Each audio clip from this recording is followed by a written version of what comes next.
চট্টগ্রামের মাটি ও মানুষের নেতা আমাদের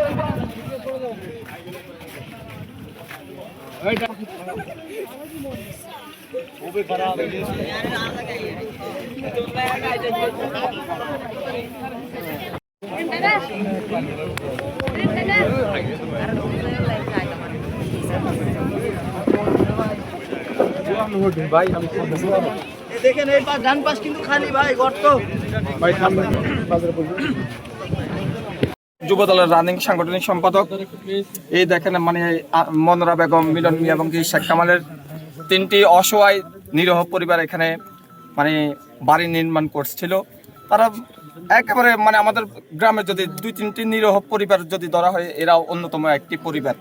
কিন্তু এরা সবসময় এই নির্বাচনে আমাদের পাশে ছিল। বিএনপির কুমিল্লা 11 ধানের শীষের মনোনীত প্রার্থী জননেতা জনাব কামরুল হুদা ভাইয়ের পক্ষে ধানের শীষ মার্কা ভোট দেওয়ার অপরাধে শুধু এখানে ধরেন তারা নির্জন, শুধু একটি বাড়ি হওয়ার কারণে আমরাও অনেক দূরে তাদের থেকে এই অপরাধে তাদের বাড়িঘরগুলো পুরাইয়া দিছে এবং কি অতীতও তাদেরকে সবসময় নির্যাতন করতো, হুমকি দামকি দিত। মানে এইটাই তারা বিএনপি করলো কেন, ধানের শীষের সমর্থনে ভোট দিল কেন, এইটাই শুধু তাদের অপরাধ। এই অপরাধে তারা আমাকে জানানোর পরে আমি যখন আসলাম, আমি এসে এখানে কথা বলতে চাইছিলাম। পরবর্তীতে একটি সন্ত্রাসী গোষ্ঠী মাসকরা থেকে তারা সবাই একটি মানে জামাতের রাজনীতির লগে মানে সম্পৃক্ত এবং কি যে মাসকরা গ্রামের কথা বলছি, এই গ্রামের জামাতের কনকাপতি ইউনিয়ন জামাতের ইউনিয়নের আমিরের বাড়ি, আমির এবং কি আমিরের ছোট ভাই, এদের নেতৃত্বে এই সন্ত্রাসী গ্রুপটি পরিচালিত হয়। যখন তারা শুনেছে মানে আমি এই জায়গায় অবস্থান করেছি, অতর্কিতভাবে মানে তারা 30 থেকে 40 জনের একটা টিম এসে আমাকে 2 দফায়, প্রথম দফায় মেরে রাখা যাওয়ার পরে আমি যখন বেয়াস অবস্থা পইরা রয়েছি, এর পরবর্তীতে দ্বিতীয়বার আবার আইসা আমাকে আরেকটা টিম আবার আমার হচ্ছে হামলা করে, মানে মৃত্যু নিশ্চিতের জন্য মানে আবার হামলা করে মানে আমরা রেখে চলে যাওয়ার পরে পরবর্তীতে আমার গ্রামবাসী আসি আমাকে এখান থেকেও মানে উদ্ধার করে মানে হসপিটাল নিয়ে যায়, 14 গ্রাম সরকারি হসপিটালে। এর পরবর্তীতে আমাদের কুমিল্লা রেফার করা হয়। কুমিল্লা রেফার করার পরে কুমিল্লার বেসরকারি একটি হসপিটাল ট্রমা সেন্টারে আমার পরবর্তীতে অপারেশন হয়েছে, অপারেশন সাকসেস হয়েছে। এই বলে আপনার ধন্যবাদ জানিয়ে শেষ করছি। আসসালামু আলাইকুম। ধানের ভোট দেওয়ার জন্য প্রতিবাদী দুষ্কৃতী যারা ছিল তারা হচ্ছে যে আমাদের এই বাড়ির মালিক যারা ছিল তাদেরকে বাড়িঘর পুরাই দিয়েছে।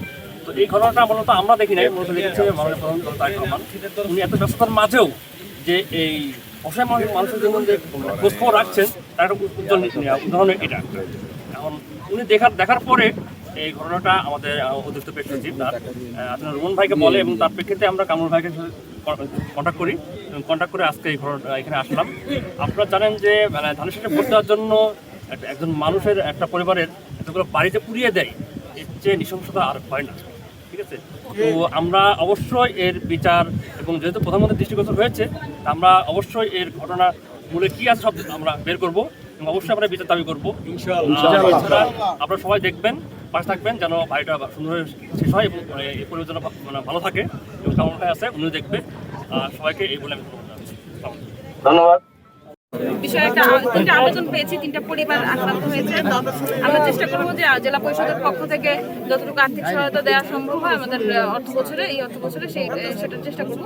আর যে পরিবার ক্ষতিগ্রস্ত হয়েছে তাদের প্রতি আমাদের সমবেদনা থাকবে এবং এ ধরনের ঘটনা যাতে না ঘটে সে ব্যাপারে আসলে প্রত্যেকের একটু সচেতন থাকা উচিত। আমরা সচেতনতা বৃদ্ধিরও চেষ্টা করবো এবং যাতে এই ধরনের ঘটনার শাস্তি হয় তাহলে যাতে পরে আর আইন শৃঙ্খলা পরিস্থিতি অবনতি না হয় সে ব্যাপারে আসলে আমাদের আরো বেশি সচেতনতা বৃদ্ধি দরকার রয়েছে। ফলে যে অত্যাচার, জুলুম, নিপীড়ন এই বাড়িগুলোর মানুষদের প্রতি নেমে এসেছিল, যার চিহ্ন এখনো এখানে রয়ে গেছে। কি নির্মমতার শিকার হয়েছিলেন তারা, যা দেখে আমাদের প্রাণ কেঁপে উঠছে। কি ভয়াবহ অবস্থার মধ্যে দিয়ে সেই পরিবারগুলো গিয়েছিলেন। সেই খবর যখন বাংলাদেশের মাননীয় প্রধানমন্ত্রী বিএনপির চেয়ারম্যান জনাব তারেক রহমান শুনলেন, তখন আমরা বিএনপি পরিবারের আহ্বায়ক জনাব আতিকুর রহমান রুমন, প্রধানমন্ত্রীর অতিরিক্ত প্রেস সচিব, তাকে নির্দেশনা দিলেন এই পরিবারগুলোর পাশে দাঁড়ানোর জন্য। সেই টিমের পক্ষ থেকে আমরা আজকে এখানে এসেছি অত্র এলাকার জনপ্রতিনিধি জনাব কামরুল ভাইকে সঙ্গে করে তার এলাকা তিনি আপনাদের সঙ্গে কথা বলবেন। আমরা এসেছি প্রধানমন্ত্রীর পক্ষ থেকে, জনাব কামরুল ভাই এসেছেন তারই পক্ষ থেকে।